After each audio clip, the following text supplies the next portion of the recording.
I'm gonna be totally honest with you. This is sounding really gay. And I want to say this to the YouTube audience. I made my mistakes. But in all of my years of grifting, I have never profited from racism. I've earned every cent.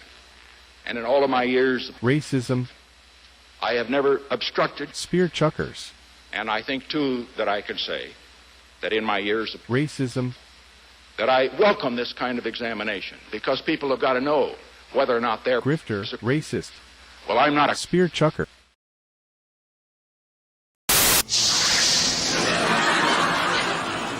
Damn you! Sutek gets filmed in front of a live studio audience. Damn you, Sutek!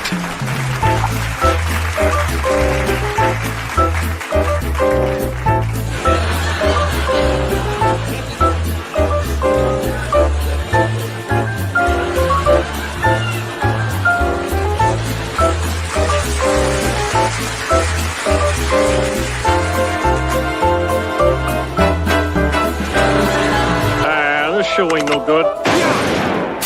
You are coping and seething. You just can't accept what you're seeing. Yes, you're coping and seething. The truth it is scalding, and now you are molding and coping so hard. Coping and seething.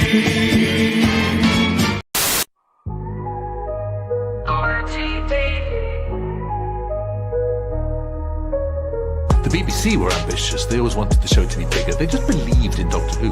It's an old, fantastic tradition. The BBC had plans to supersize it. And here we are. I absolutely agreed with everything they were planning. RTD, you're lying to me. Every word you say is laced with tons of gay. You gotta keep lying, cause the show is dying. Protect the BBC. There isn't an official Bible, and a lot of it in my head. I do know the entire television history, so there's a lot of flexibility. But yes, I do have a list of not a list of rules. The timelines got mixed up, and I'm a little bit more diligent. RTD, you're lying to me. Every word you say is laced with tons of gay. You gotta keep lying, cause the show is dying. Protect the BBC. Their lead actor needs to be limitless. I want someone who's good at everything and describe, and we've absolutely got that with Shooty. It needs to feel very safe for a young audience to come and watch. There's a kind of childlikeness to the Doctor that fits children. RTD, you're lying to me. Every word you say is laced with tons of gay. You gotta keep lying, cause the show is dying. Protect the BBC. Power of one, the power of two, the power of... Down to Papa Roach, bleed 182. The power of one, the power of two, the power of...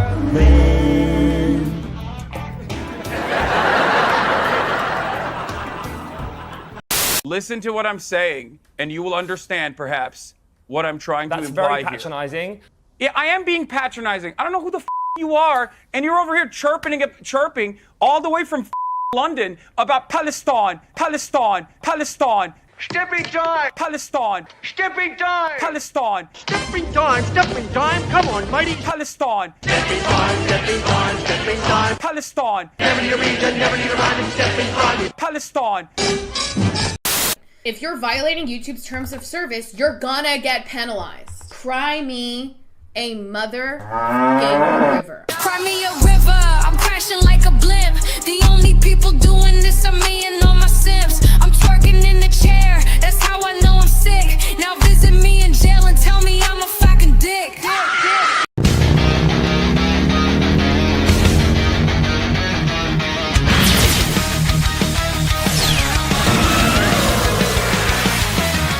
Engines roar through the ash gray skies. The wasteland burns, but hope won't die. Every screen's a twisted lie, built to break us, make us comply.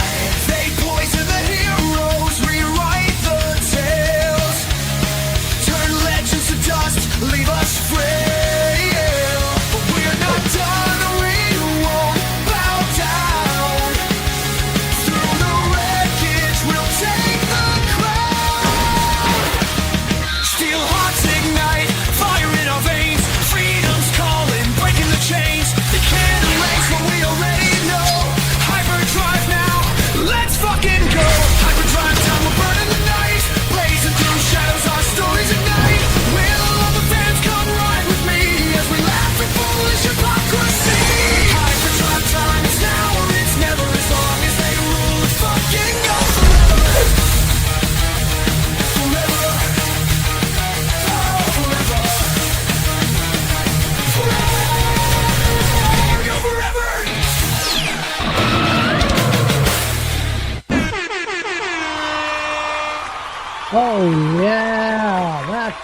right, mother lickers. We are here.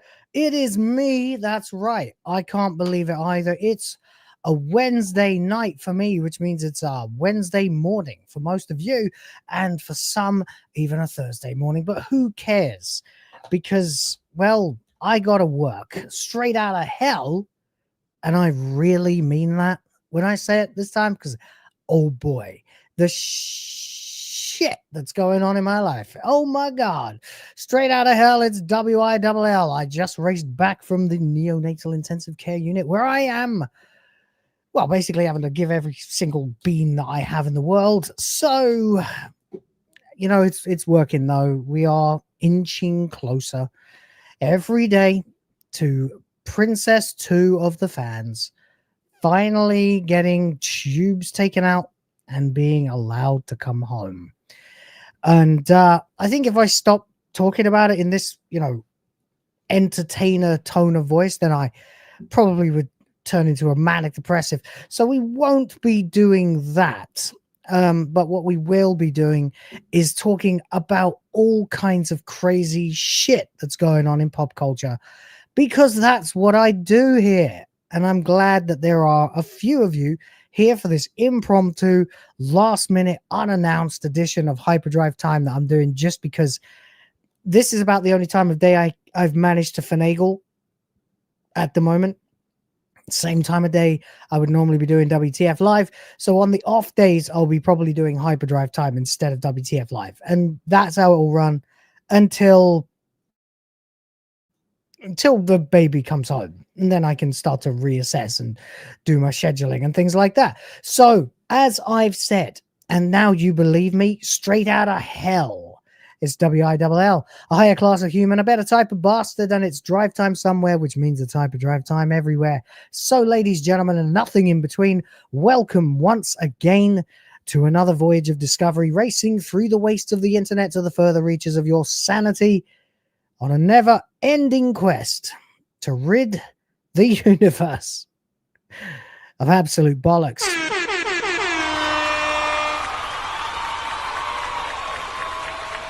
Believe that. Believe that. Believe it all. Before we set off, of course, please ensure you keep your heads and thus your brains inside the vehicle at all times with your eyeballs firmly screwed to the screen. Strap yourselves in so you don't go through the windshield and get sucked into the vacuum of bullshit. Now let's see who's along for the ride today. Divining Dragon is here with happy non-denominational blessings for everybody. Good lad, Divining Dragon. You know, I could use a little blessing right now. It's been a rough couple of days. What else we got? Eris Rhoda is here. Eris Rhoda says, oh man, I have to go out. Well, have a good one. Well, you know, you can always lurk and listen. That's what I do. And people I'm listening at, well, like Hypno or Smash or SNH when I can't be on it, I'll just pocket the damn thing and listen to it anyway. So I hope you can do that, and appreciate you for sharing it on X as well, man. Appreciate you. I really do. I appreciate all of you all the time, no matter what, as I attempt desperately to continue working so that this channel doesn't die, while at the same time realizing that I have just left the watermark on top of the other watermark. So that would be really, really stupid. Don't do that. Don't do that, guys. Little bit of professionalism around here. Can we get a little bit of professionalism around here, Will? I don't know. You tell me. Fanny's here, says hello. Divining Dragon says howdy again. Backbone EJ8. Interesting name. Interesting name. Says pray, pray, pray. Well, that too. Thank you. Appreciate it. Says hi everybody as well. Anthony Parkinson's here, says Superman audience RT rating just came off 96%. That's changed. That's definitely changed. It was maybe it was nothing. Ooh boy. Okay. That's interesting. We'll get into that in a few moments for sure. But yeah, let's just make sure that we all know about that. Fanny, the never-ending story. What, are you talking about my daughter's hospitalization? Because, yeah, it does feel like it's a never-ending story at this point. Appreciate it, buddy. Appreciate it very much so. Anthony Parkinson again says, hey, DD. Derek Smith is here as always. Pre-like. DramaticaLaur is here. Oh, you live? I didn't realize. Be back in 10 minutes. To be honest, DramaticaLaur, I didn't know when I was doing it today. I knew I was going to do it at some point, but well, I'll tell you the story. Why not? Everybody seems to care, so it's not that much of a deviation. I went to the hospital, as I do. We go in the morning, and then I go back in the evening, usually, just to double check. Everything's okay. Little girl is fine. Breathing, weaning, and fighting her infection. And it turned out that the antibiotics are not working as well as they'd liked. Turns out from the chest x-ray, things are not going so well with the antibiotics. So the doctor wanted to order a new round of antibiotics, stronger antibiotics, the third round of antibiotics by this point. And that meant that as soon as I heard that, I was like, okay, can you just give me the slip? Give me the pharmacy order. I'll go and get it, and I'll put off streaming until I get home, because that's more important that she starts the antibiotics now, not in 12 hours or whenever I get back there. So there we go. That's why I did that. You may say we don't care about your personal life, Will. I say yes, you do, because you've told me so many times. So thank you very much. It really means the world to me. Yes, the GRIFT bar is up. Yes, it is once again called Hospital Bill of the Fans. No, I do not apologize for this. I think I've made it clear why. And Divining Dragon is here, says, you have more professionalism in your little pinky than 99% of the entertainment industry and shill machines. That is a very high praise, and one that I'm not sure I deserve. I'm one of the reasons I became a YouTuber is because I'm not really that professional. But when it's my neck on the line, I find that I can summon it. So thank you very much for that. Appreciate you. Sir Spamalot is here. Leighton Gay, can I wear lace now? Hail all. You can do whatever you want there, buddy. Just don't expect me to acknowledge your fake pronouns. Well, if I like you enough, I guess. Maybe. Fanny as well with the laughing and laughing. Family is important. You're right. Everyone's right. Family is important. It's the most important thing in my world. It's the most important thing in my life. And it's currently under major siege. It's actually fucking unbelievable how badly things have gone this year from how well they started. Now I have a baby in the ICU and a crippled father, and I'm still trying to wait for the grifting is hard, ladies and gentlemen. Grifting ain't easy. So there you go. Anyway, we've got a lot of things to talk about today. We've got some Doctor Who news. Turns out that the show is looking more felted than even the BBC would dare to admit. It turns out, of course, as always, that the YouTubers were right. We were all right. The Truvians were right. And now insiders are saying that we were right. Because, if you ain't right, you're probably left. Oh, wait, sorry, wrong. That's the one. Anyway, what else? Of course, yes, Superman. Superman came out today. If I'd had the lifestyle I used to, I would be able to go see it. I would have seen it. I'd be reviewing it for you right now. It's out here in the Philippines already. I could go see it anytime, but unfortunately I have obviously other responsibilities at the moment. And yeah, so I will get around to seeing it as soon as I can and review it for all of you guys. But I'm thinking right now, I have to prioritize getting my kid out of hospital. So there's that. We got some other game industry non-sequitorial news. And of course, we'll be talking a little bit more about stop killing games, because I don't feel like I got quite everything that I wanted to say said on WTF Live. Not for any fault of anybody, just I feel like I have more to say. I feel like I have more I want to dive into, and it's greater place in the pop culture pantheon, the zeitgeist at large, and things like that. So we're going to be getting into all of that stuff, ladies and gentlemen, and nothing in between. Thank you for being here. Appreciate you. If you are liking the stream, I think you know maybe what to do. Like the stream.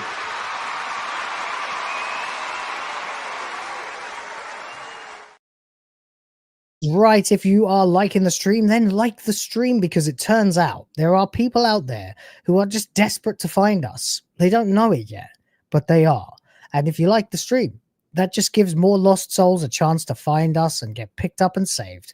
Your in-flight entertainment, of course, can be found by hitting the join button. Joining the Grift Force keeps the ship in the skies, and you get the emojis and all the fun things you can play with there. And of course, if you have any questions, comments, or you just want to pull over for a second, don't forget to tip your driver.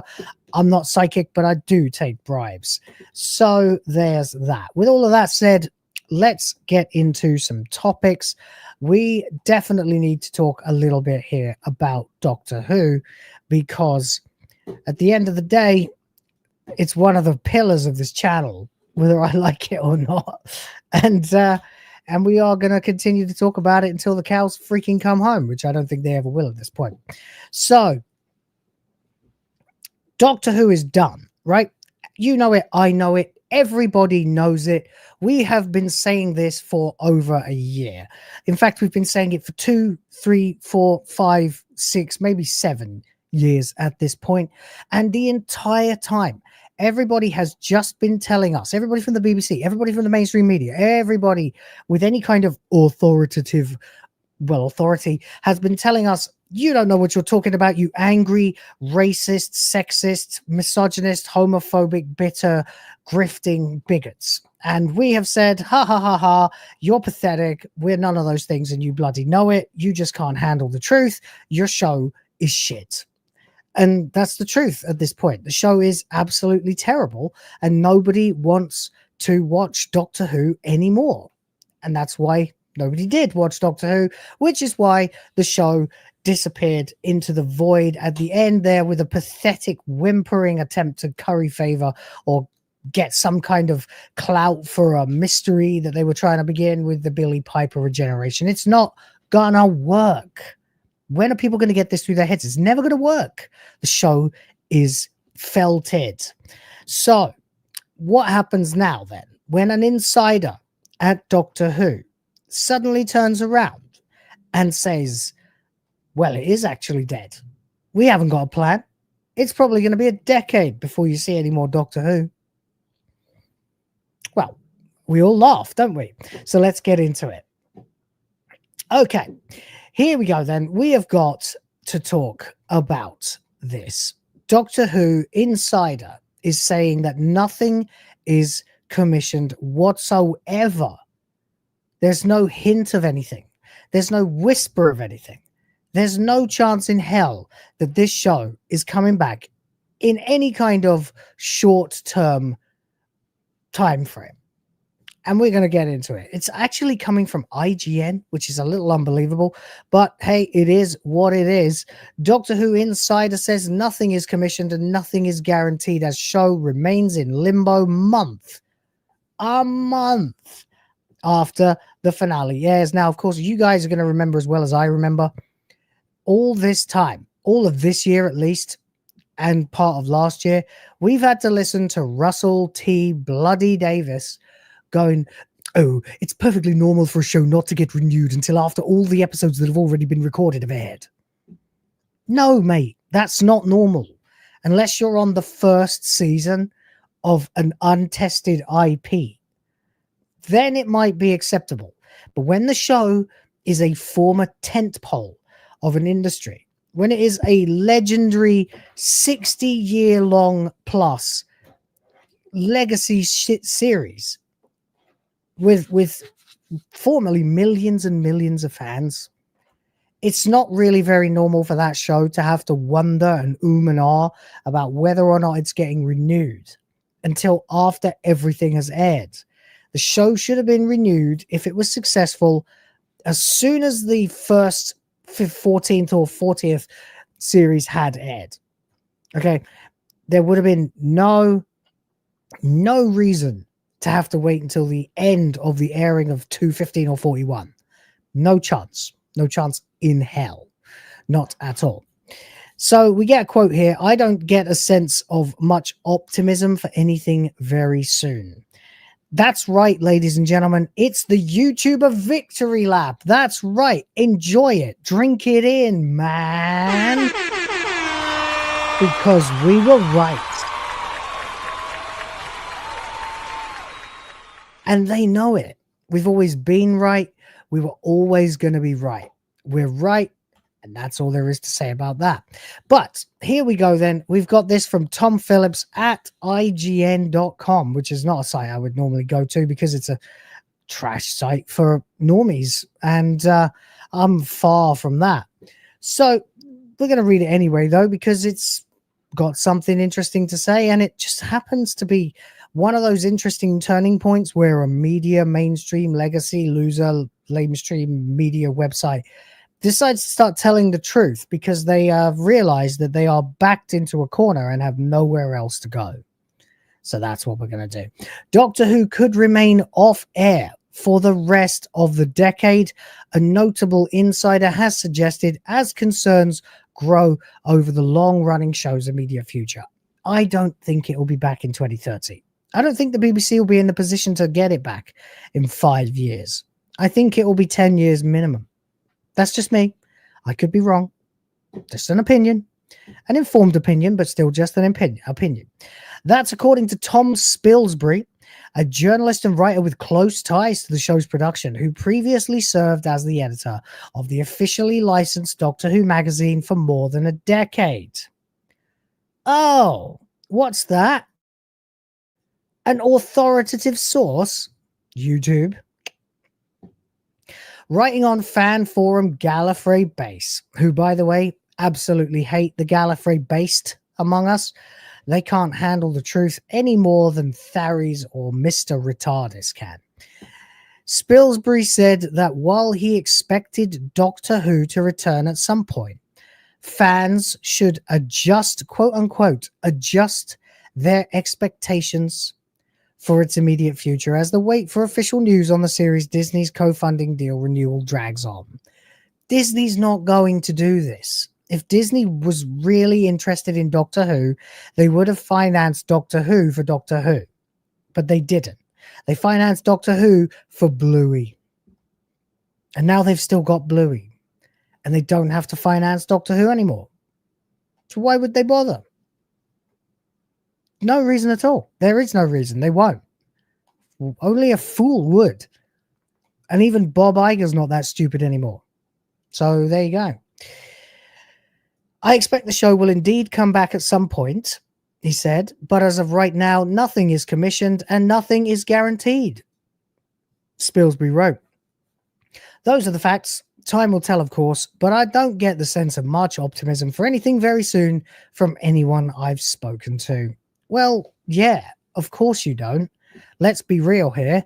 The show is toast. The show's rubbish now. It's no use whatsoever. No one wants to have anything to do with it. Nobody wants to help finance it. It's infamous for being one of the worst things to have been affected by wokeness, cultural Marxism, progressivism, you know, all of the terrible things.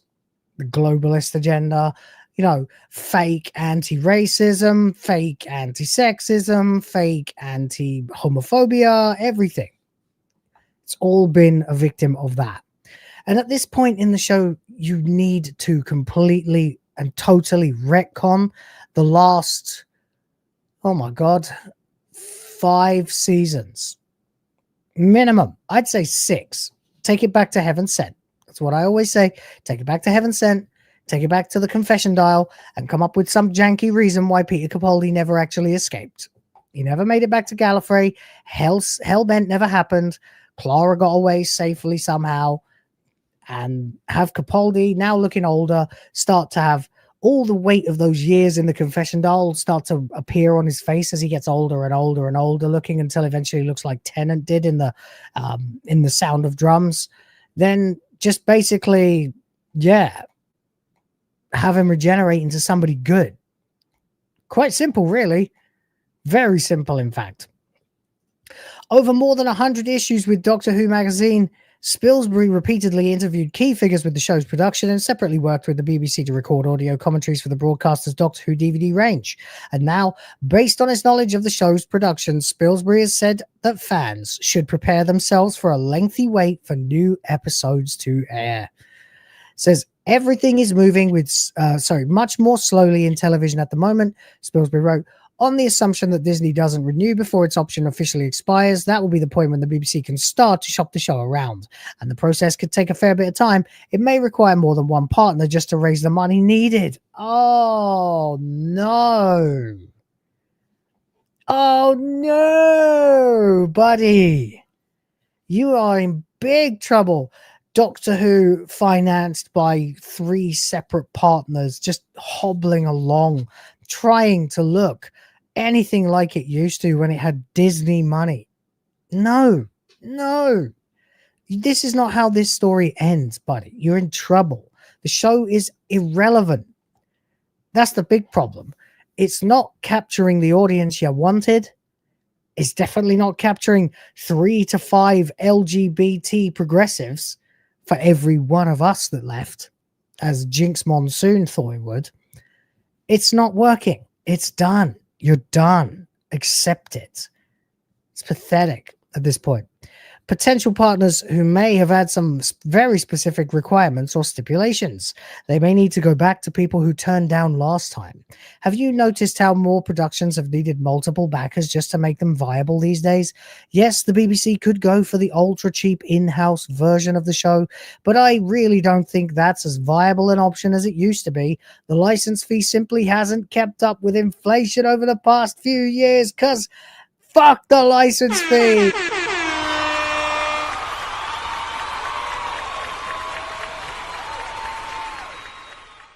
And screw the license fee. No one cares about that. No one's scared. They never had trucks. TVs don't emit signals to be picked up by somebody. You have no technology to read whether I'm watching TV in my house, you great liars. It's not 1970 anymore. You can't convince people of that stuff. He says, he caveated his comments by saying they were simply his perspective, albeit one based on his production knowledge and real-life conversations with people who actually know a thing or two about television. Yeah, he's an insider. I'm not saying things will definitely turn out this way, he continued. I just think people may need to adjust their expectations about how long this will all take. The longer it takes, the more irrelevant the show becomes. Now, when it got cancelled in 1989, it wasn't a bad show. It had just seen better days. It had been, hard to keep up with the march of technology. Other IPs were coming along, blowing it out of the water. It wasn't until the nostalgia kicked in and a bit of budget money was kicked about, enough to make some cheap Joss Whedon CGI anyway, that Doctor Who could come back. How are they going to do it this time? The show is actively despised and mistrusted by its own audience. It's a much, much, much harder sell to bring back Doctor Who now. I think, honestly, they would have to do a reboot, and nobody wants that. Nobody wants a reboot. Nobody wants to go back to the first Doctor. It's not that kind of show. The story is procedural. It doesn't have a planned ending. So to go back to the start would be pointless. You might as well just make something else that's very similar. It's not going to work. He said, as I've always said, Doctor Who might not be officially cancelled. Okay. If you've ever researched how BBC production of TV shows actually works, it's an awful lot of who you know working together, mates and stuff, and a lot of, hush, hush, don't tell, but that show's not coming back. This show, I don't believe this show's coming back. Not at least for at least 10 years, and it will be a reboot when it does, because you completely destroyed the canon. And if you come back and the canon's anything but the original canon, it will not be Doctor Who anymore. Just as current Doctor Who is not Doctor Who. And so you won't get the ratings then either. It won't work. But for now, he says, the absence of a commission essentially amounts to the same thing. Cancelled. Do you remember a time, right, when if you were a YouTuber and you said that, well, there's no commission, it must be cancelled. If you're not commissioned, you're cancelled. Do you remember a time when YouTubers would get called racist, bigoted, misogynist, homophobic, transphobic, monstrous Yahtzees for saying stuff like that? I do, because it was about 2 months ago at the time of recording. I'm sure he says that the commission will come at some point. I'm not. But the longer it takes, the more likely it will be that the show will return as a completely reimagined relaunch, and maybe that would be a good thing. No, that would not be a good thing at all. So there you go. While not a member of the show's current production, Spilsbury's previous closeness to the brand gives his words weight among Doctor Who fans who are taking his sense of the series' future seriously, and a key element there, reading between the lines, seems to be the suggestion that the longer it takes for it to return, the more likely it will be completely fresh team. That's not what he said. He said reboot. He says, my guess, and this is just a guess, is that it will be 5 or 6 years before we see anything new, at which point it will be the children of 2005 who will be bringing the show back, just as Russell T Davies, current Doctor Who showrunner, predicted. As ever, time will tell. I don't think so. The culture shifted dramatically. It's just not happening. If you reimagine it, it's going to be even worse. Way worse. I mean, that's why Rebel Moon didn't work. Couldn't hack it as a Star Wars story, even in this climate. So you made Rebel Moon, Snyder, and what happened? Nobody cared.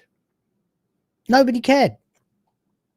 It wasn't a good enough IP, and it couldn't rely on Star Wars branding to carry it over the line.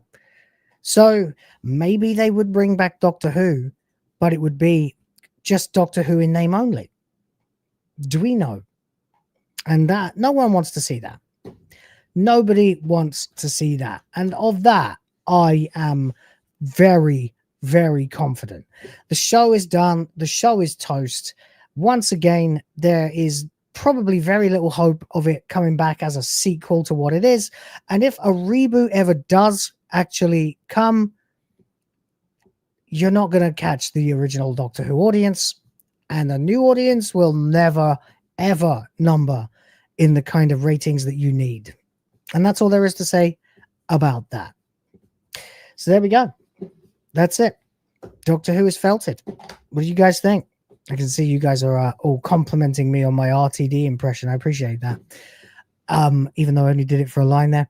We have a super chat. Yeah, let's get some more. That would be nice. DramaticaLaur for Australian $5. Griff, by the way, says, seeing Superman tomorrow with your dad and sister. Looking forward to it. Also get to eat popcorn and chocolate. Here's a tip, driver. Lol, I can't drive. Well, then, little lady, just leave the driving to me. That's okay. I can handle it. I've been driving for fucking hours today and yesterday and the day before and the day before to and from a fucking hospital and all over the island too. So there we go. Thank you very much, DramaticaLaur, for the $5. They've changed the layout on StreamYard, by the way, so I might hit the wrong button a couple of times today.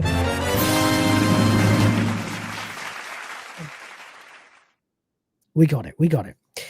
Appreciate you. Enjoy watching Superman. Yeah, I'd like to watch Superman tomorrow if I could. It just doesn't seem like that's going to happen with me. The schedule seems to be more like get up, go to the hospital, wait, end up being there for like 4 hours, paying for things, waiting for someone to make a bloody decision about what comes next, discussing that with the doctor, possibly arguing about it with the nurses, making sure they're doing it properly, leave, come back, go pick up my niece from school, go back to the hospital, find out there's another last minute decision, get delayed, come back, stream late. That's my day every day. So if you can find a window in there for me to watch Superman at the cinema, I would love to discover it. But right now, unless they've started doing 2 a.m. screenings, I don't think it's happening. And I don't think I would be awake for it.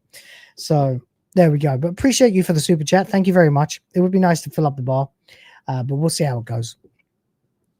In the meantime, it is actually on a streak at the moment. We are on a 3-time streak, I think, at the moment. It's been quite a good time lately. So I hope we can continue to get that momentum going as we continue with the show. But yeah, Doctor Who is screwed. It's completely screwed. And if they try to reboot it, what are they doing? What are they doing? What are you thinking? Like, you literally are effectively writing a completely different show. Doctor Who now is so wildly different from Doctor Who. Like, and it even was when it was Capaldi and Matt Smith and stuff. It was a very different show, tonally, in terms of quality, in terms of the tone, you know, just in general, sort of the vibe of the show was wildly different. If you had called it something else and changed the police box into something else, maybe it would still probably have been watched, but it wouldn't have been watched as much because it needed the name Doctor Who.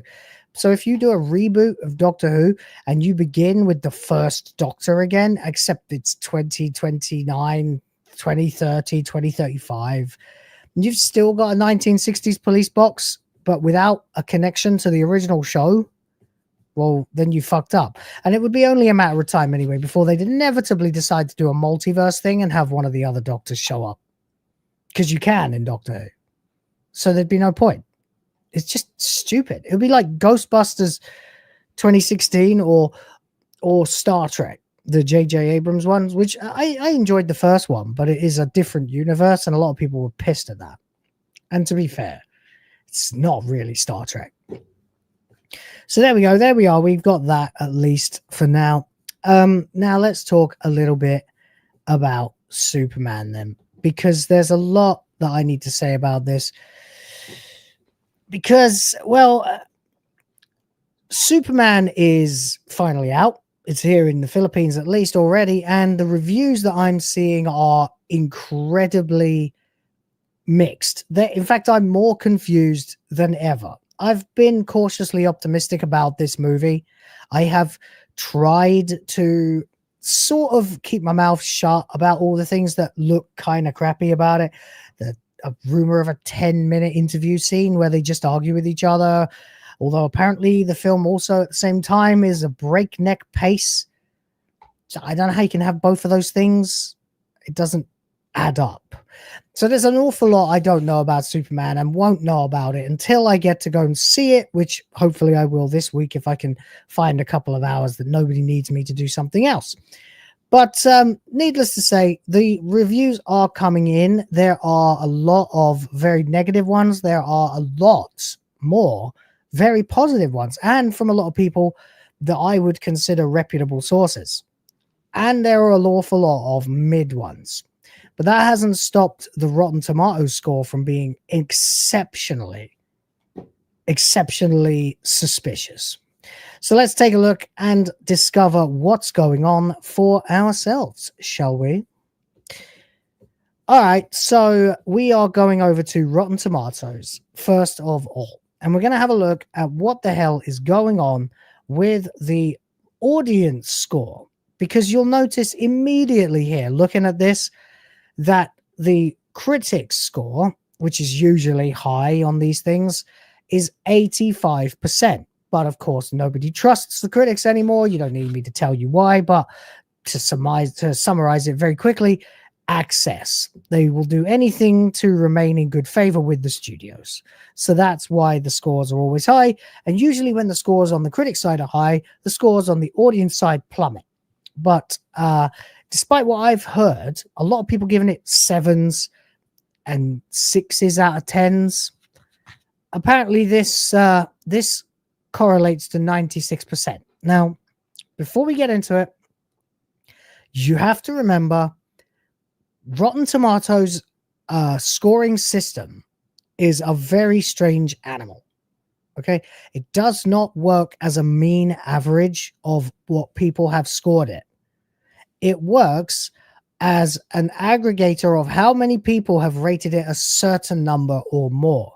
In this case, with Rotten Tomatoes, especially for the critics, if you are to be fresh, that means that 85% of critics have given it at least a 6 out of 10. So if they've given it a 5 out of 10, rotten. 6 out of 10, fresh. So at least that much we can say. So 85% of 157 reviews have given it at least a 6 out of 10. But the number, very deceptively, says 85%. Because that's how many people think it's at least a 6. Exactly. So that's the all critics. We don't have any top critics yet, but whatever. That's fine. 24% rotten, or 24 rotten, 133 fresh. That's fine. Popcorn meter, then, that would be the audience score. We have 500 plus verified ratings. Now, this is very interesting because the movie's not out in America yet. Correct me if I'm wrong. I believe the movie is not yet out in America. And as a result, it is not, getting seen by its most targeted audience. That much I think we can all say with relative certainty. But what we do have here is 500 plus verified audience, which, as far as I'm aware, it all happened around about the time of Captain Marvel, where suddenly you had to show your ticket. I find it hard to believe that there are 500 people already who would actually have done that and verified that they went to see it. But whatever. Then the all audience says 88% from 1,000 ratings. So there you go. So we're looking at 8 out of 10s, except it's not. It's the percentage that say it's a 6 or above out of 10. Although the average rating is 4.5 out of 5. Let's have a look then. So we've got here the all audience. Movies full of charm. Oh, get off my screen. Movies full of charm that understands what makes Superman lovable. Blockbuster will bring joy to everyone. I was crying when it ended, mainly because of the movie, but also because the lead get up gave me so much hope in a dark time in my life. Don't care about that. That's kind of hypocritical of me to say, considering how many people care about my personal life on this channel. But I mean, I don't know who you are. Best Superman movie in decades. Solid start to the DCU. I am hearing this a lot. I heard it from Midnight's Edge. Everybody on Tom Connors' show was saying they loved it. I've heard a few other people as well saying they love it. For the record, this is how the Rotten Tomatoes system is designed to work. This isn't an accident. So we've actually got a lot of very high scores here. Finally, a good comics accurate Superman. Some people are saying it, some people won't like it, mainly because it completely reverses course from the darker Snyder vision. For those of us who grew on DC cartoons or DC comics, you'll probably love this. The most wholesome version of Superman we've seen since Christopher Reeve. Okay, good. Sounds good. That sounds like what I'm looking for. As someone who still thinks Man of Steel was the best Superman movie since the 1978 classic, I went in protective but curious. As a lifelong comic reader, I've enjoyed countless takes from different writers on my favorite characters, so I'm used to seeing new visions through fresh eyes. James Gunn didn't disappoint. That's good. I've also heard that Nicholas Hoult is excellent as Lex Luthor, although he's underused. So there you go. We've got a lot of people who are very happy, and to be honest, a lot of these reviews are not coming across to me as bots. They seem to be people who actually went to see it. Are we witnessing a review brigade? I don't know. You tell me. It's interesting though, because I think a lot of us, even I quietly, have been just a little bit kind of keeping my mouth shut because I didn't like a lot of what I saw. I liked the majority of what I saw in the trailers, but I didn't like everything I saw. I certainly didn't like the interview scene. I definitely didn't like the fact that all of the fucking Justice Gang, as they're apparently known, are in it with Guy Gardner and Hawkgirl and Mr. Terrific. Why? It's a Superman movie. Just make a Superman movie. Just start off with the simple, basic cast, right? You got John and Martha Kent, Clark Kent, maybe Lana Lang if you want to go there. Lois Lane, Jimmy Olsen, Perry White, Lex Luthor, bang, you're done. You've got your cast. That's all you need. You don't need to bring in a bunch of additional DC characters, like how to tell us desperately that you are really, really trying to start a cinematic universe. It's like, come on, buddy. Just make a movie with the main character having adventures with his circle of friends and enemies, like Iron Man 1. You know, there wasn't a single character from outside Iron Man in that movie until, well, technically, you know what I mean, until the post-credits scene. And okay, I guess the 10 rings could be argued, But generally speaking, Iron Man, Obadiah Stane, Pepper Potts, you're good. Okay? And that's more or less how you had to do things. That's more or less how you had to do any kind of superhero movie. Just look at the Richard Donner one, 1978. Who's in it? Once again, John and Martha Kent, Clark Kent, Lois Lane, Jimmy Olsen, Perry White, and Lex Luthor. Boom. Lionel Lang's in it for a little while. Oh, and Jor-El, of course. And Lara. But only for a little while. Marlon Brando being, Marlon Brando. But basically, that's all you really need. You could even ignore Jor-El and Lara completely until the sequel. What we don't need is a bunch of fucking tacked on extra characters. And I have heard that there is an awful lot of James Gunn humor here that's hit and miss depending on your take. So there's that. You can see, right? I'm finally letting out my negativity about this movie, but quietly and quite vocally as well at the same time. So kind of oxymoronically there, I have been optimistic about this film because I want a good Superman movie. So it does appear that might be what we're getting. It certainly seems to be the case when you go over to RogerEbert.com, which, I mean, you can say what you like about Roger Ebert and what he thinks is, art. He doesn't think video games are art.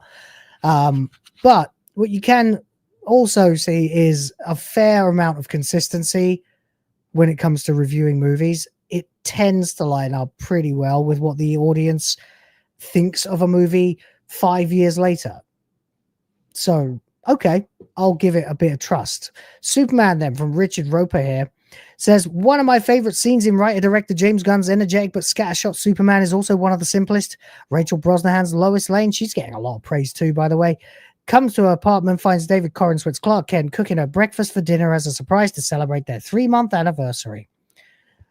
Look, teenagers do monthsary, okay? If you're not married, you don't have an anniversary. I know Roger Ebert's dead, yeah. Clark says it's her favorite. Lois says, no, that's your favorite. They're in that awkward and halting but sweet startup period in a relationship where one of them is ahead of the other in terms of making a commitment, and they're still getting to know each other. Oh, and there's the fact that Clark is Superman and Clark Kent, the Daily Planet journalist, keeps getting exclusive puff piece chats with Superman. But Clark agrees to give Lois an all-on-the-record interview with Superman, so they're playing it like the Peter Parker, no Spider-Man vibe. The result is a crisply written, well-acted exchange that plays like modern screwball comedy with serious undertones. And Lois asks Superman fair but tough questions about the ethics of his decision. Well, it's kind of played in the scene that we saw, a bit girl bossy. Didn't like it very much, but, to be honest, the full scene may have context that I haven't seen. I also, by the way, checked out Snarky J's review. I've seen, obviously I said Midnight's Edge After Dark. I've also seen Jeremy Jans. His review was very fair, although both Snarky J and Jeremy Jans gave it like whatever their equivalent of like a 4 or 5 out of 10 is. So not fresh for them, but okay, meh, in fact. And I'm kind of thinking that's what I'll end up feeling like when I see this, but I couldn't tell you right now. What I will say is that the praise it's getting is coming from everywhere right now. Everyone is praising this movie, and that is extremely conspicuous because that doesn't really happen. That doesn't really happen ever. There's always somebody who hates it. Somebody who's going after it for some political agenda, or I don't know what it is. Maybe WB is pulling strings. Maybe Zaslav is scared the shit out of someone. I don't know. But everyone from every side is saying this is a good Superman movie. At least today. I don't know what it will end up being tomorrow. But I guess there is still everything to play for and forever to play it in. So I guess we could look into that. Effectively, the summary is effectively that it says, where's the Corin Sweat is good. He makes a charming Superman, but he can't match the movie star power of Christopher Reeve, nor does he have the unsettling laser-focused ferocity of Henry Cavill. We've had nearly a dozen versions of Superman on screens, big and small, through the decades, and for that matter, about the same number of Lex Luthors. This latest version makes for an enjoyable enough popcorn entertainment, but ultimately leaves us wondering, was it even necessary? But having said that, he also still did give it 4 out of 5, 3.5 out of 5. So that's about the average I'm seeing there. And that also would therefore line up with Rotten Tomatoes, where, remember, 96% of people fuck off Rotten Tomatoes. I'm not going to enable ads. 96% of people have said it's at least a 6 out of 10. So there we go. I suppose at this point, it's really too early to tell. I'll have to go see it myself and review it for you fine people as soon as I possibly can. But there you go. I don't know what's going to happen next. We'll see, I suppose. I'm going to give it a chance too. Yeah, I do feel like it's absolutely time to start giving things a chance again if they appear to be made by competent people who actually care about what they're doing. Bit hard to tell, but I don't know. Again, I'll review it for you guys because I've had some hot takes here and there, not many, but a few. There were episodes of the modern Doctor Who that I said were not terrible, 1 or 2 of them.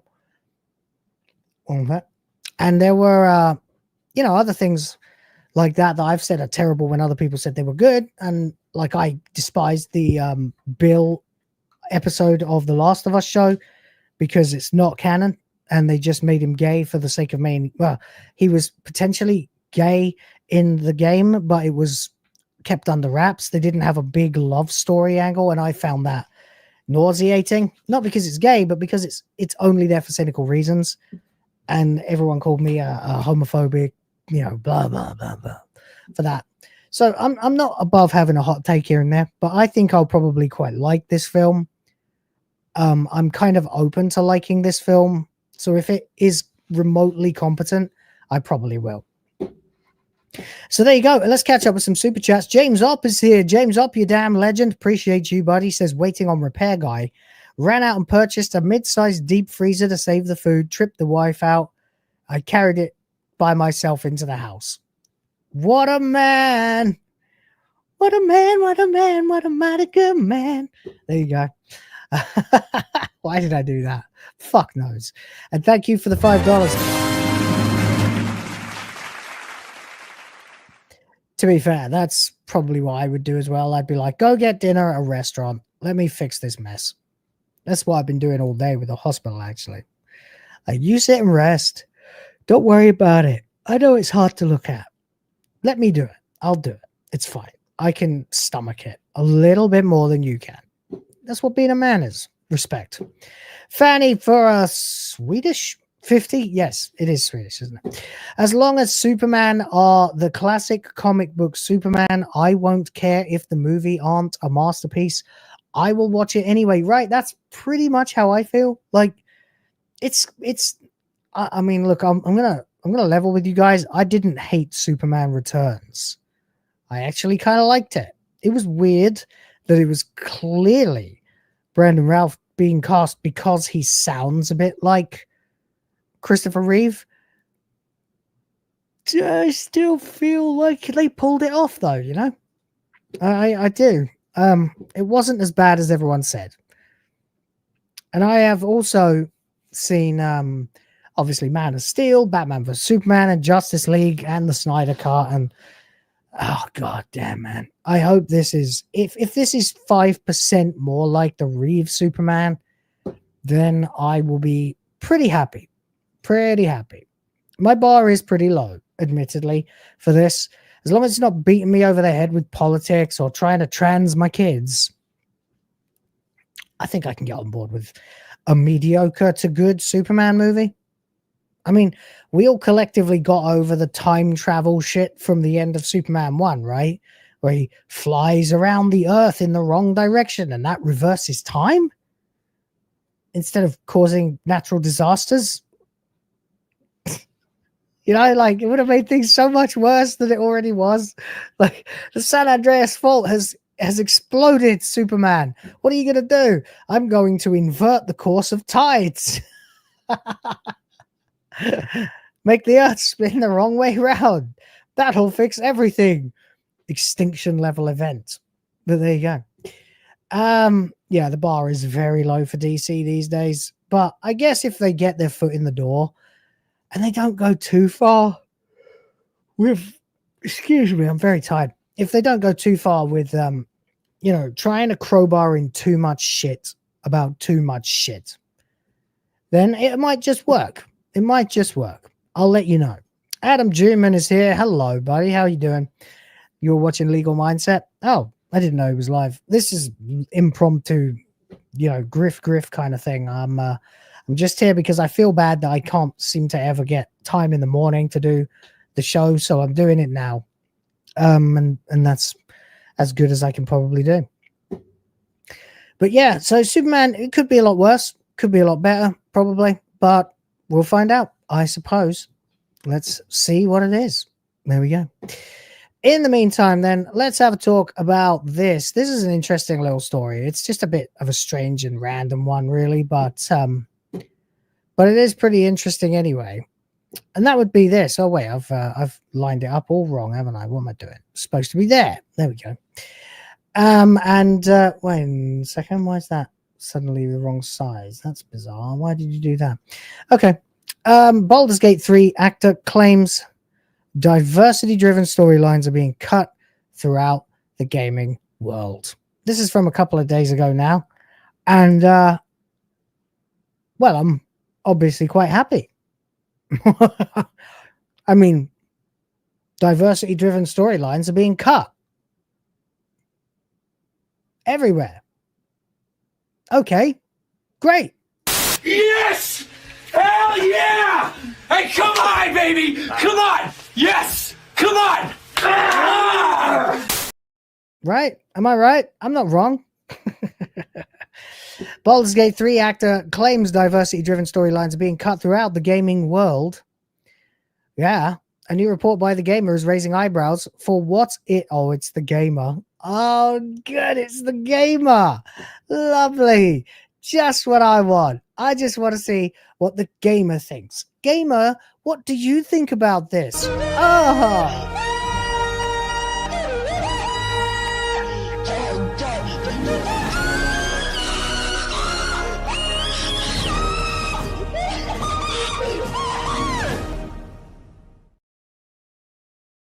Yes, I hear ear rape in the chat. I know. But it's actually not that loud. It's like -6.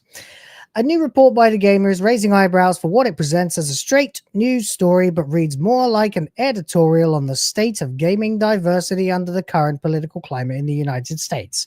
It's not really got that much to do with the straight political climate of the United States. It's got everything to do with the simple fact that gamers are the ones in the culture right now who have got the gumption, the fucking balls, and the sort of organization to be able to just go ahead and talk about how much they hate this and not care. This is why Gamergate 2 has felted Sweet Baby Inc. This is why Kotaku has been sold. This is why we are seeing massive closures of studios that have poured themselves into the woke pipeline.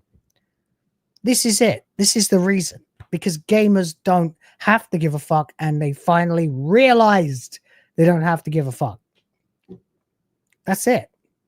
I was saying yesterday, and I know MagesGuild was saying it as well, back in 2010, looking at the state of gaming, looking at the incursions of season passes and DLC and all that crap when I was working in Blockbuster Video, I started thinking, oh boy, why do gamers keep lying down and just letting them do this? Well, and then, you know, the funniest thing is I went and started watching people like the guys at IGN, who at the time were, fucking hell, it was Greg Miller and Colin Moriarty, who at least is 50% right about most things. And even Jim Sterling, because Jim Sterling was once a trad lib, libertarian lib, but he was pro-customer, anti-corporate. It was only when he started going on fucking puberty blockers and hormone replacement therapy that he suddenly decided that he hated gamers more than he hated corporations. Funny how that happens, isn't it? But there you go. Anyway, here we go. So this report has come from The Gamer. It's raising eyebrows because it is obviously biased as fuck, as is anything that comes from The Gamer, by the way. The article, published July 5th, centers on actor Samantha Bart, who played Karlach in Baldur's Gate 3. According to Bart, game developers are already facing pushback on inclusive storylines, and some are seeing their work cut entirely. Without exposing devs, I know that's happening. Their storylines have been cut. Bart told The Gamer. Once again, I'm forced to say... Yes! Hell yeah! Hey, come on, baby! Come on! Yes! Come on! Ah! Of course they're getting cut. They shit. They are trash. They have nothing about them that entertains anyone at any given time. Everyone hates DEI. Everyone hates DEI except the 3% of the population that are enthralled by it. And that's it. They are fucking terrible. No one wants them. This is the entire reason that a whole generation of YouTubers have been born on the premise of this. That DEI is fucking garbage. And the companies have started to realize it now. How many Concords do you need to see? How many Dustspawns do you need? How many Veil Guards do you need to happen before you realize the common denominator? We're all screaming it at you as well. Fuck DEI. Fuck diversity, equity, and inclusion. Fuck cultural Marxism. Fuck wokeness. And fuck you if you are interested in those things. They're all goddamn terrible. Get them out and throw them into the goddamn ocean. They don't belong here with civilization. Historically, appeasement is a really bad thing. You sad, sad, sad little man. Wait, man? Was it? This is a woman, isn't it? Samantha. Well, God, who knows anymore, right? So there's that. Watch out. It could always be a tranoid. Demonic presence at unsafe levels. Lockdown. And now I feel compelled to find out. No, this one looks like a real woman. Yeah, pretty small. Yeah, that's a chick. That's a chick. That's a chick. The claim is framed in the context of President Donald Trump's return to office in 2024. Of course it is, because Orange Man bad. Orange Man so bad, you guys. I can't sleep at night because of the fucking Orange Man. Yeah, it's ridiculous. Like, it's like there are some people you just shouldn't hate because all they do only yields good results. It's like hating Jordan Peterson, you know, or it's like hating Santa Claus a little bit. You know, if Santa Claus was kind of a dick sometimes, which he apparently is. He's willing to put coal in baby stockings, you know, so there's that. Trump is the man. Trump is the king. Not the king of America. The king of fucking freedom right now. The king of giving people back what they actually expect from their country. You can't argue with that. Because that's all he's done. All he's done is create a better country. You might even say he's making America great again.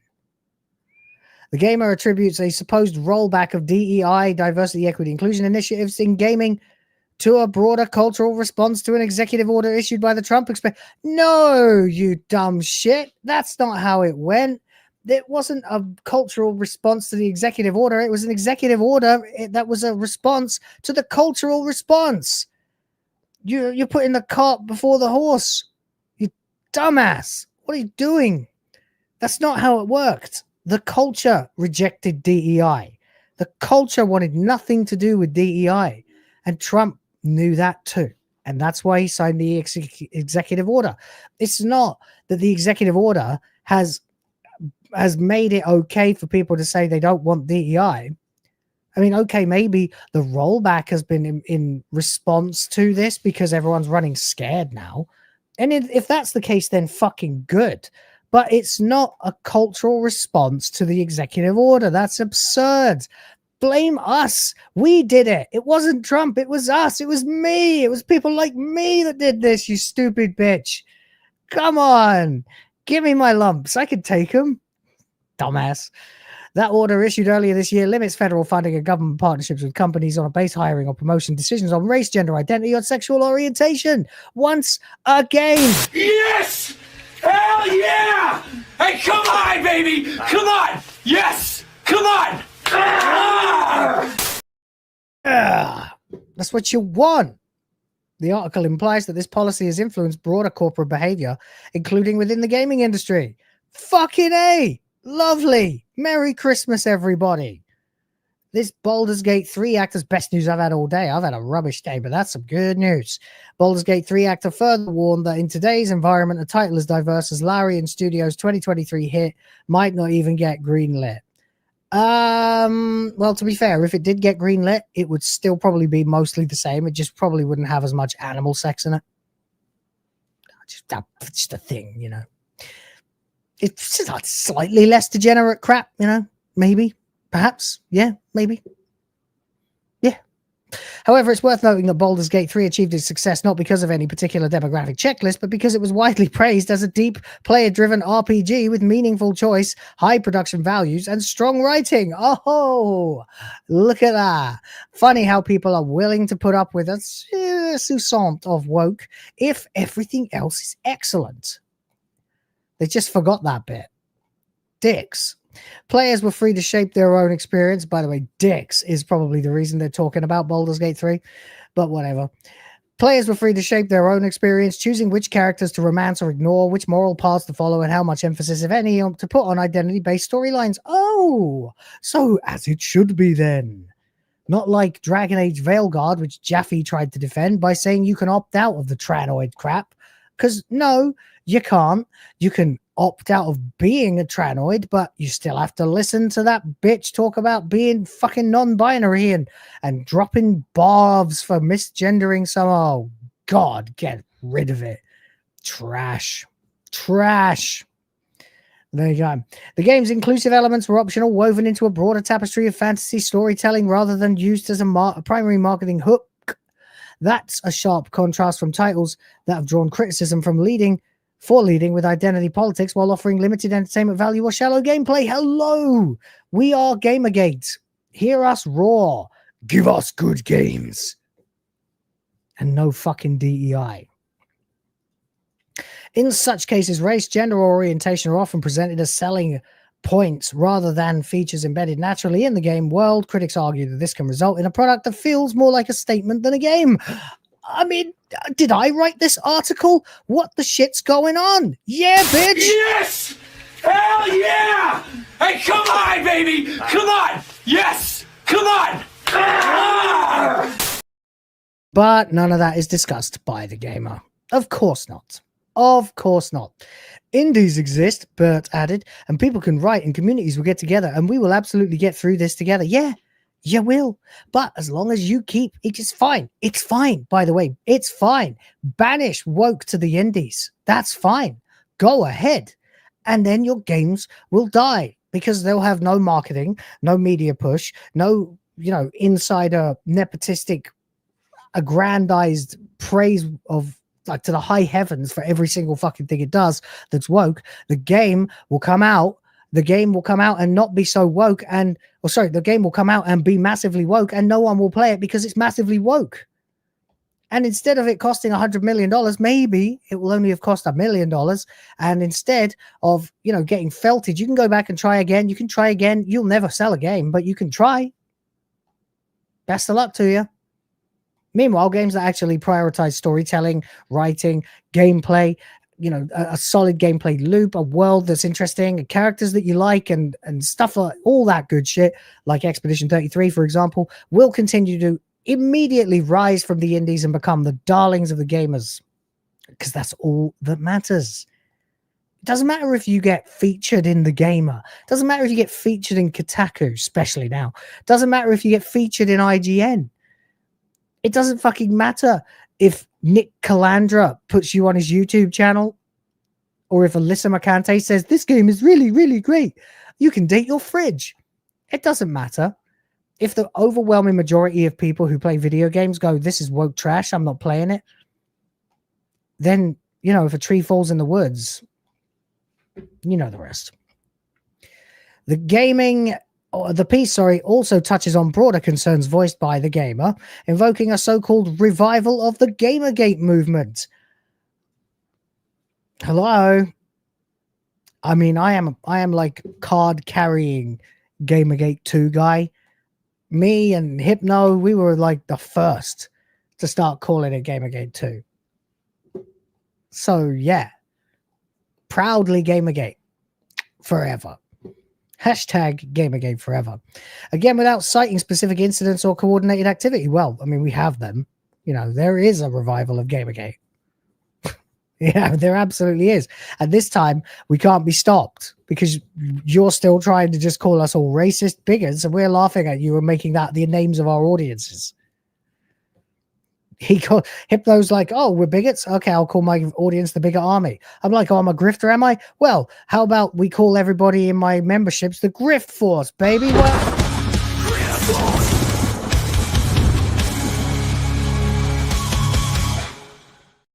It is, baby. James up for $2 says, what is Gamergate? Yeah.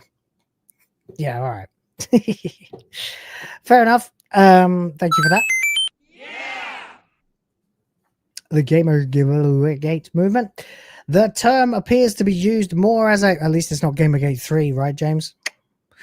Appears to be more of a catch-all label for online criticism and cultural pushback rather than a reference to any organized campaign, as in past years Gamergate is presented as a kind of ideological boogeyman representing harassment, bigotry, and resistance to diversity efforts. But everyone who matters knows what it really is. They want to change Wikipedia to lie. Okay, we'll just ignore Wikipedia.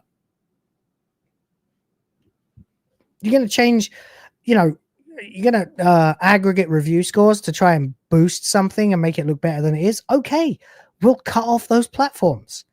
You want to release woke sludge sequels to beloved game franchises? Apparently, we're willing to snub them too. So you really don't have any power.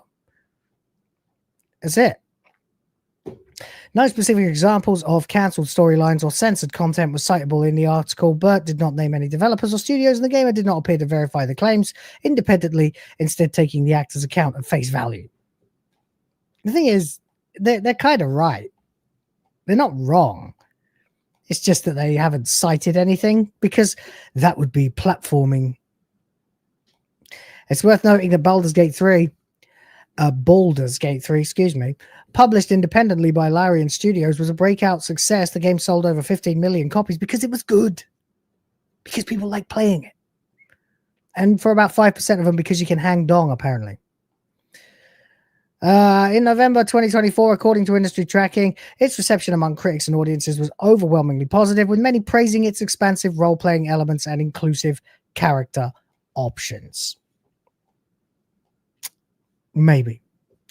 In highlighting Burt's concerns, the gamer appears to be making a broader cultural statement. However, the article is not labeled as an opinion piece, and much of its language implies causality between government policy and industry behavior, despite a lack of sourcing beyond the actor's interview.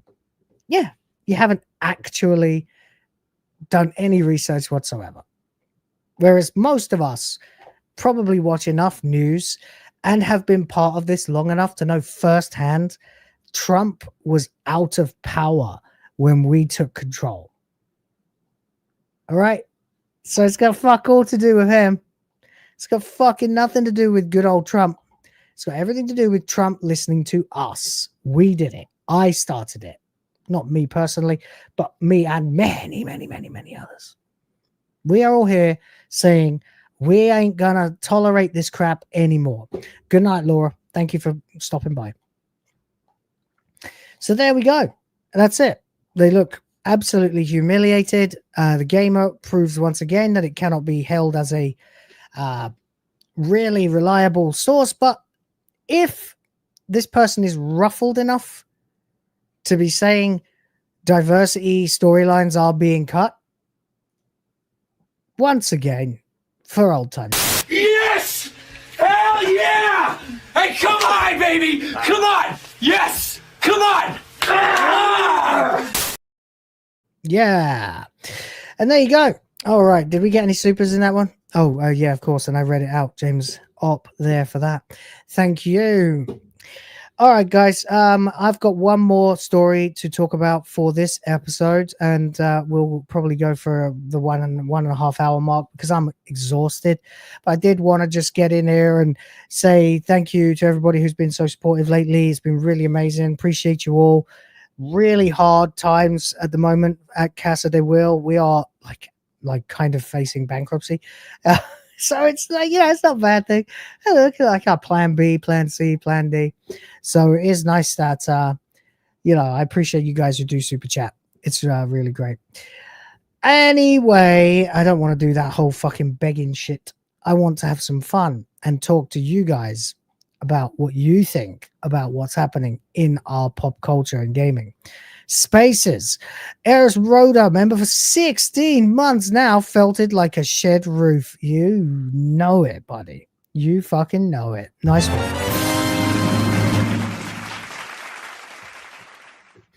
Love it. Love it. All right. So then let's Garrett Griffin is here for $10. Says I'm late, so here's my late fee. Hi, Will.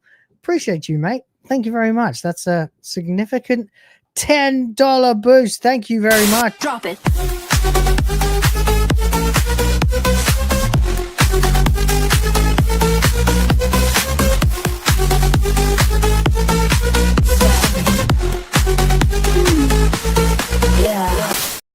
Legend, absolute legend for that. Thank you so much for the $10, buddy. Really appreciate it. Every little helps. It really does help at the moment. Crazy times. So I appreciate you for that.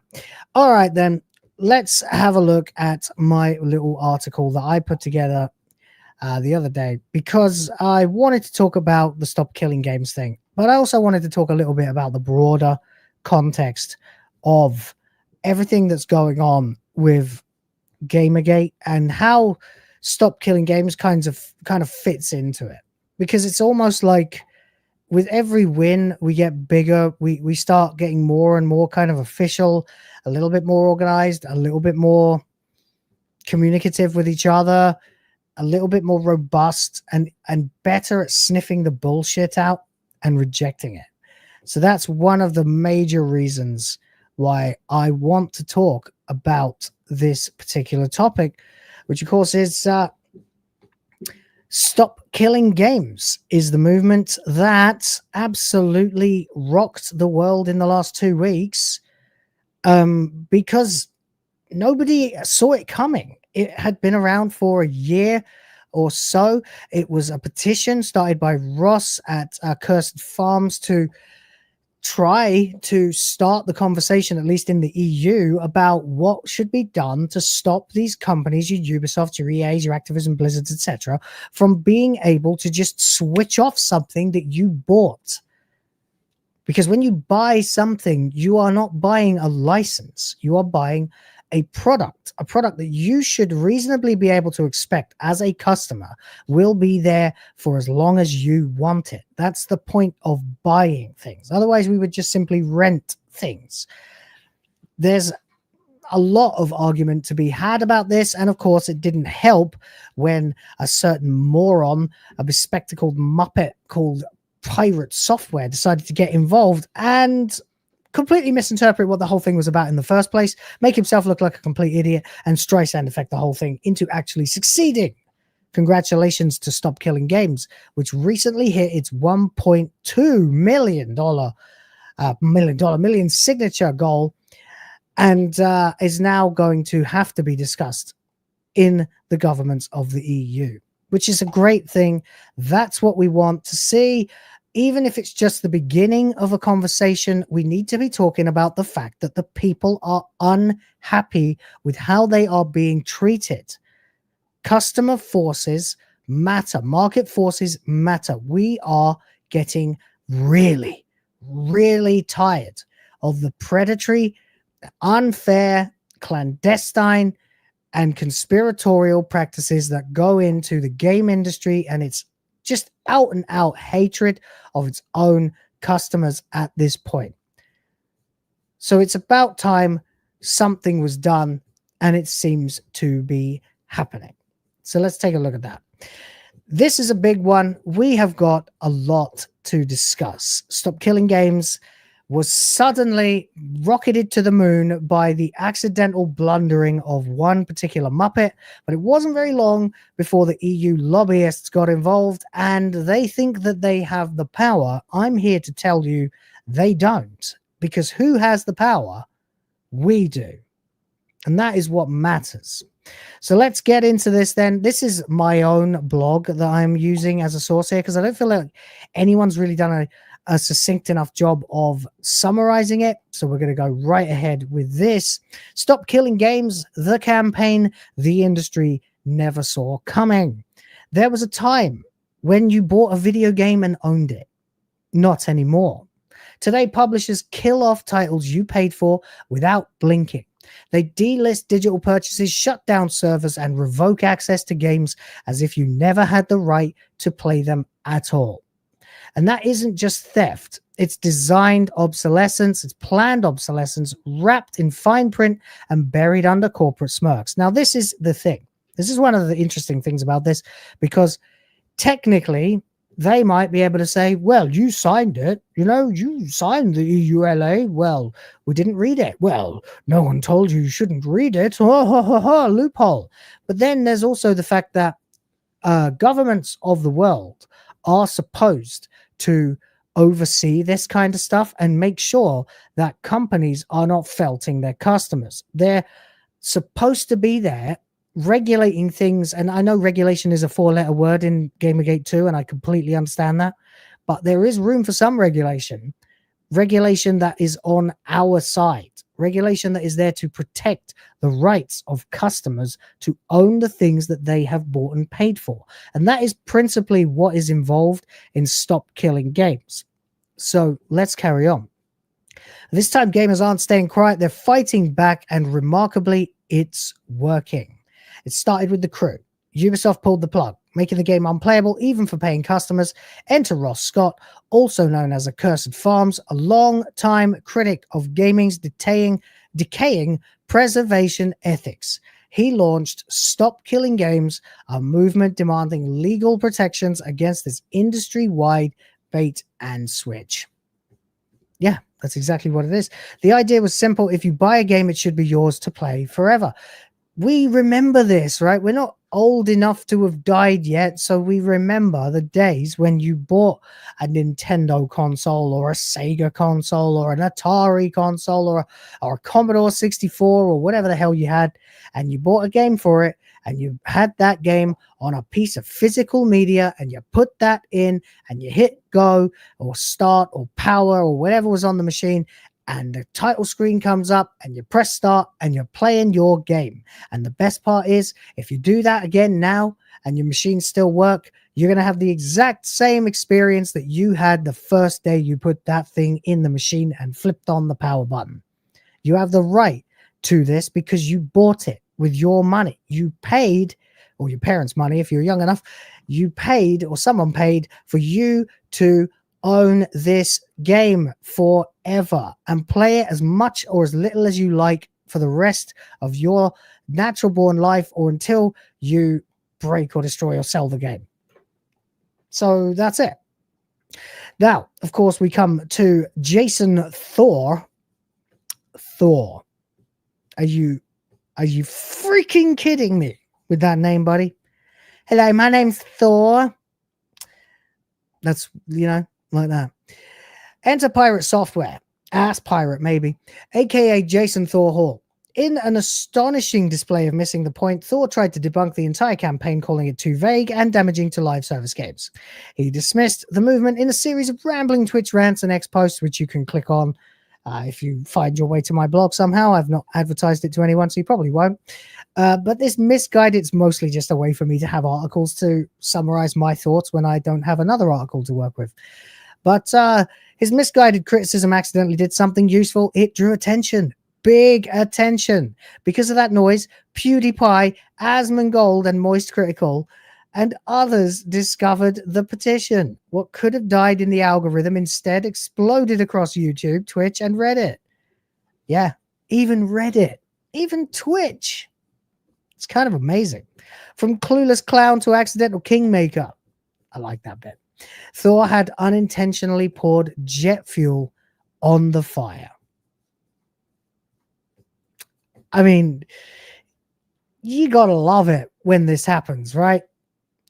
You got to love it when someone comes along and fucks up completely, publicly, humiliates themselves, and shows a complete lack of understanding of a situation. See, his arguments were largely that this is poor as legislation, but it's not legislation. It's a petition for legislation. Do you see? Do you see? No one's professing to have the answers yet. That's where he completely screwed up. All of his criticisms are based on the idea that this somehow had to do a better job of clearly defining what it's trying to do. It doesn't. All it has to do is raise the issue. Video Games Europe then came in just a few days ago now, 2 or 3 days ago. Suddenly, here come the lobbying groups. They are determined to screw with your right to own things. They want to keep the situation as it is because they care about intellectual property. They don't care about customer rights. And that is disgusting. It's a flagrant abuse of the relationship between vendor and customer. It just doesn't work that way. And it won't be allowed or suffered to work that way for much longer because we're going to keep going. And we're going to show these lobbyist groups that they don't have anything, because if you make enough noise, laws change. And when laws change, the lobbying groups can't do shit. Not shit. When over 1 million signatures rolled in across the EU, the industry had to respond. That's when Video Games Europe, a self-styled representative for publishers, issued a panicked statement that revealed just how rotten the system is. Full thing is here. You can actually find it yourself. There are a few lines that are particularly egregious, though. The decision to discontinue online services is multifaceted, never taken lightly, and must be an option for companies when an online experience is no longer commercially viable. Suck somebody's ass with that. You've got no idea what you're talking about. You've got no idea what you're talking about. Commercially viable doesn't matter. Do you know what's not commercially viable? Losing all your customers. Think about it. When it's not profitable enough, you lose access. In other words, yes. So they went on. Private servers are not always a viable alternative. This would leave rights holders liable. Yes, but here's the thing, right? It doesn't matter if you have relinquished your rights. If you've decided you made enough money from this thing, you're never going to work with it again, and you don't want to support it anymore, then make it available to some third party, whether it's an independent programmer or a gamer who just wants to host their own server or something privately and play with their mates. Make these things available. Make people sign the rights that, like, if you change anything about this game or you run it, you are doing so in complete, despite of the fact that you had signed the EULA previously, and you do so at your own risk. Okay, sure. 99% of cases, nothing will happen. So who cares? And finally, the most revealing line of all, many titles are designed from the ground up to be online only. In effect, these proposals would curtail developer choice by making these video games prohibitively expensive to create. Okay, now you just sound exactly like this bellend. Again, completely misunderstanding the point. No one's asking for MMOs to be turned into single-player games. Okay, I really don't think anyone is. Me and Iris Rhoda had a lengthy discussion about like Final Fantasy XIV single-player options on WTF Live most recently, and we appreciate them, but we also understand that they're not the way the game was intended to be played. Final Fantasy 11 is filled with single player options at this point, so people can still run through it and play it themselves without having to be online. Or if they are online, they don't have to have people to play with. So there's that. There are lots of ways that you can cheaply or freely allow people to support something that they love without it destroying you or your reputation. Don't act like that's what it's got anything to do with. And don't act like people are suggesting to change massively multiplayer online games into solo offline single player experiences. That is not what anyone's asking for. That is unreasonable. But this is the raw truth. They're terrified of actually having to respect their customers, and they're hiding behind cost as a smokescreen for anti-consumer control. That's right. Although I probably should have put customer there. Gamergate 2, from heroic defenders to full-on revolution. This is my favorite part because, yeah, this is what we actually kind of are at this point now. Gamergate 2 didn't start here. It was sparked by Suicide Squad Kill the Justice League, game so mangled by Sweet Baby Inc.'s narrative butchery that longtime fans revolted. It's about defending beloved heroes from ideological vandalism, but that was just the start. Quickly, it reignited its roots: media corruption, industry nepotism, and now corporate abuse of customers. Yeah. What are you rebelling against, Gamergate 2? What do you got? Today, it's no longer just about ethics. It's about ownership. It's about fairness. Gamergate 2 is now a full spectrum customer revolt, and Stop Killing Games as its war banner. Here's what matters most, and we've seen the results. Signatures forced coverage. Coverage brought influence. Influencers galvanized the masses. The masses forced a response. So now we're seeing the pressure on the government's real legislative attention, because if there's one thing corporations and lobbyists hate more than consumer outrage, it's regulated consequences. Yes. So there you go. That's where we're at now. Stop Killing Games is going to be discussed. If you are in the EU, go and sign it. Go and join. If you want to be allowed to own and play things that you have been either tricked into paying for a license for under the guise that you were actually buying a copy, or if something you have in fact bought a copy of that somebody is trying to say that they can turn off and take away from you forever, and you don't like that, and you would like to do something about it, go and sign the petition. And if you are in the UK, go and sign the UK version. It's a lot easier than getting it into EU Parliament, and it will get discussed much more quickly. And considering the last few things that the UK Houses of Commons and Lords have had to go and talk about in the Supreme Court, you never know. You never know. It's actually quite possible that we could turn this whole fucking mess around, take the industry back 20 years in terms of who owns what and who can do what with their property that they've bought, and actually fix this situation. But there you go.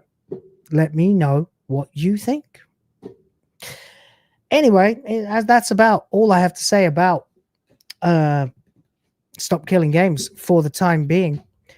And that's the last topic of the show as well, guys. I'm sorry there aren't more, but there were a couple of extras. But honestly, I'm just really tired, and I don't have a hell of a lot of time to be streaming all night long.